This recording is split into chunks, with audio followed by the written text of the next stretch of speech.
Well, joining me now to have a further look at today's papers is the political commentator, Albie Amankona. Morning, Albie. Good morning, James. Let's begin with the findings of the Times Health Commission on the front page of the Times this morning. In particular, that key recommendation for digital patient passports.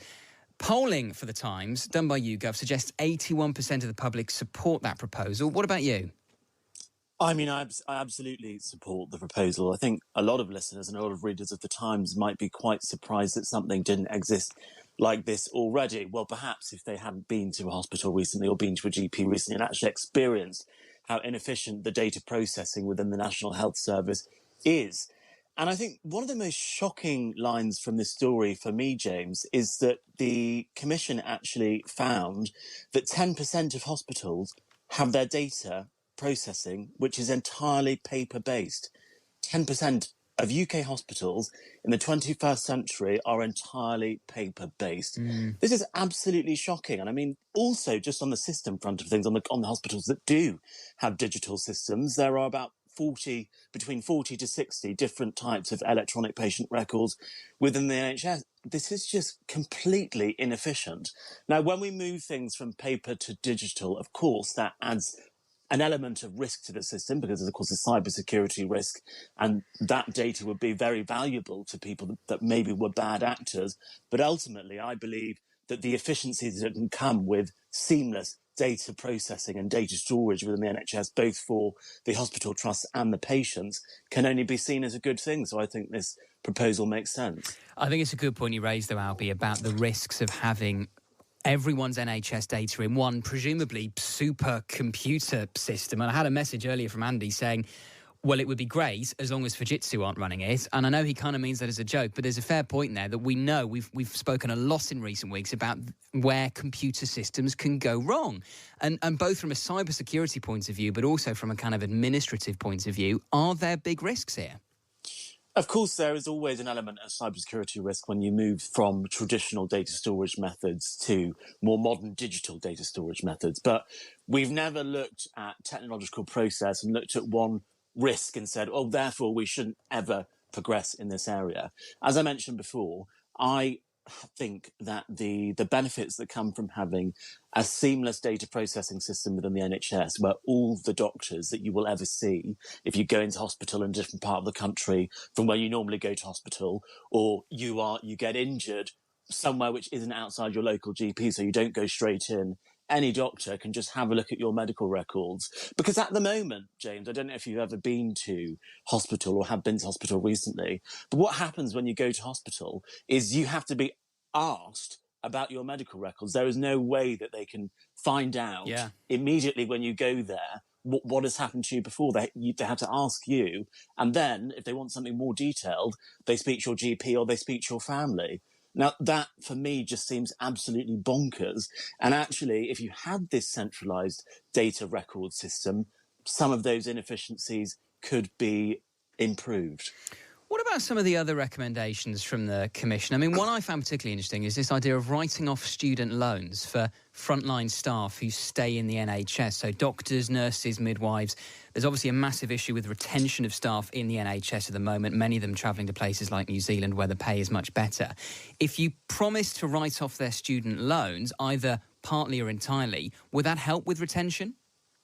I think it could help with retention because I suppose what that actually adds up to is a real terms pay increase. And actually what the doctors, nurses and healthcare professionals want is a pay increase. That's why they're going out on strike. They want higher pay. And if you write off someone's student loan, it almost sounds like a bit of a more politically palatable way to give someone a pay rise, because student loans can be, a couple of £100 a month. So if you're essentially cancelling someone's student debt because they're staying in the NHS for a certain period of time, whether it's 3, 5 or 10 years, ultimately that translates into quite a sizable pay increase, because your student loan, it's not just the loan that you're paying off, it's also the interest. So that could add up to, for some people, £300-400 a month. So I think it seems sensible. And then also, I suppose it could help with the retention problem, because in order to get that pay rise, you have to stay in the NHS for a certain period of time. And the longer you stay, the more of your student loan gets written off, so the higher your pay increases. So I think it seems entirely sensible, although other people might just say, well, they want a pay rise, so just give them a pay rise. Let's come on to the story on the front page of the Telegraph this morning. The headline is 40 barge migrants convert to Christianity.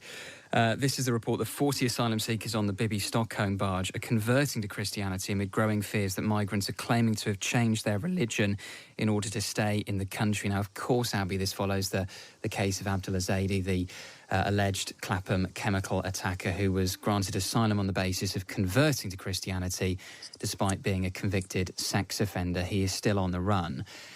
Do you think there is a risk here that the church is in some way being exploited to circumvent the asylum system? Yes, I think that's quite clear, because from this story, what is alleged is that you hear people that were perhaps part of his Christianity conversion process who say, you know, we can vouch for him, he's converted to Christianity. And then you have some other people who have come out who have known this Abdul Azadi character, who alleged that he was a good Muslim who went to the halal butcher and bought half a sheep every weekend. Well, which one of those things are true? He's obviously been lying to someone, but the question is, we don't know who he's lying to.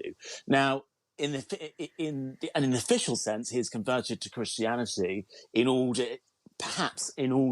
to have his asylum case accepted within the United Kingdom, because, of course, you would be, as a Christian, very heavily persecuted in Afghanistan. So I think there is certainly a risk that people in this desperation to want to stay in the United Kingdom will say almost anything in order to stay here. They've been saying that they are younger than they actually are. Some of them might have been pretending to be gay. And now it looks like some of them might be pretending to be Christian. So out of the desperation to stay in Britain, people are doing and saying all sorts of different things, it would seem, in order to stay here. And in this case, it has led to a very tragic outcome. And just finally, Albie, let's talk about the story on the front of the Daily Mail this morning. Once again calls for some form of regulation of social media, in particular for under-16s. This is the mum of the murdered teenager, Brianna Ajay, who said yesterday that her daughter would still be alive if children were better protected from the wild west of the internet. In an emotional interview, she called for new legislation to help parents control what their children can access online through smartphones. I mean, I suppose the question is here, how on earth do you make this work in practice? Do you think there is a way, Albie, to regulate under-16s' use of social media?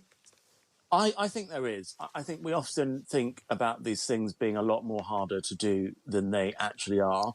Now, a very simple way to stop someone going on a certain website if they were not a certain age would be if you had, for example, you had to scan your passport in order for it to prove that you were a certain age in order to get onto a certain website, the same way that a 16-year-old can't get into a nightclub without a security guard checking their ID. There are digital systems that can do similar things. Indeed, when you are applying for certain different, whether or not it is banking products or it could be some other sort of official document online, it's quite often they will ask you to show your passport or your ID, which will show your date of birth and your name and so on and so forth. So it would not be hard for a social media company like Facebook or TikTok or Snapchat to implement something similar on their products. But the question is there the political will for governments around the world to tell big tech companies to do this?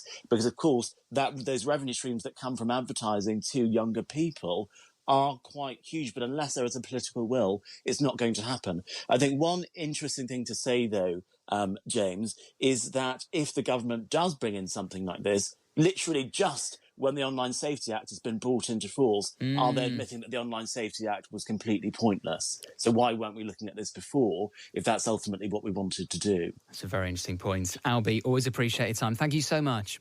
Thank you. Take care. That's Albie Amankona, political commentator, there with a look through this morning's papers.